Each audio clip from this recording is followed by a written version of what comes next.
এখন কি অনুসন্ধান পর্যায়ে কি কাউকে গ্রেফতার করার সুযোগ নাই? অনুসন্ধান পর্যায়ে গ্রেফতার করা যায়, তবে সেটা কমিশনের সিদ্ধান্ত লাগবে। হ্যাঁ, রাইট, সেটা কমিশনের সিদ্ধান্ত লাগবে। কমিশন সিদ্ধান্ত দিতে হবে অনুসন্ধান বিষয়ে কাউকে গ্রেফতার করবে কি না।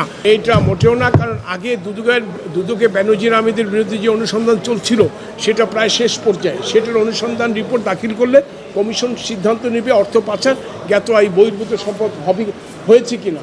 আর যেই মামলাটা কালকে সিদ্ধান্ত নিয়েছে, এটা একটা সেপারেট, একটা পৃথক অনুসন্ধান হবে।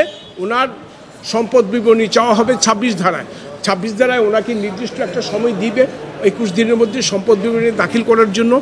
যদি দাখিল না করে আরও 15 দিন, উনি যদি আবেদন করে আরও 15 দিন এক্সটেন্ড করতে পারবে। তারপরে যদি সম্পদ বিবরণী জমা দেয়, ওটা যাচাই বাছাই করে দেখা হবে। যদি দেখা যায় সম্পদ বিবরণী ওনার সব সঠিক আছে, তাহলে ইনকোয়ারি ক্লোজ হয়ে যাবে। আর যদি দেখা যায় সম্পদ বিবরণীতে গোপন আছে, তাহলে মামলা হবে।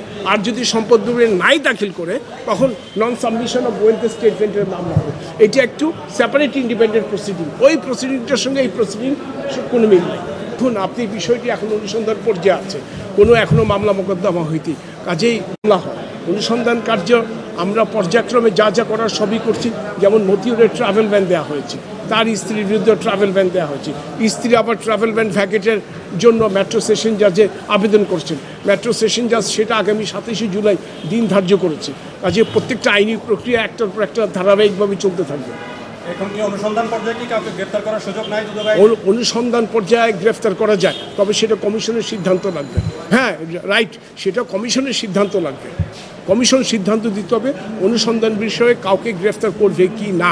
আপিল বিভাগের যে রায় 21 BLC আপিল বিভাগ, সেখানে আপিল বিভাগ বলেছে অনুসন্ধান কার্য চলাকালীন সময়ে ক্রেডিবল, বিশ্বাসযোগ্য যদি তথ্য পায় ইনভেস্টিগেটিং এজেন্সি অথবা ইনকোয়ারি এজেন্সি, তাহলে কাউকে গ্রেফতার করতে পারবে।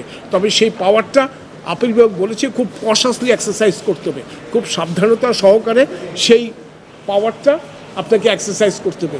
দুদক সব কিছু দেখে শুনে অ্যাপিল ডিভিশনের রায়ের আলোকে আইনবিধি দেখে তার সিদ্ধান্ত নেবে।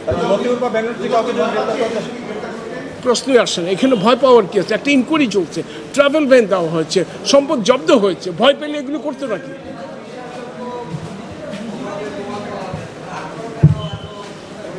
শুনেন, প্রমাণ যখন আসে এই প্রমাণটাকে অথেন্টিসিটি, এটাকে যাচাই বাছাই করতে হয়, কোনটা সঠিক কোনটা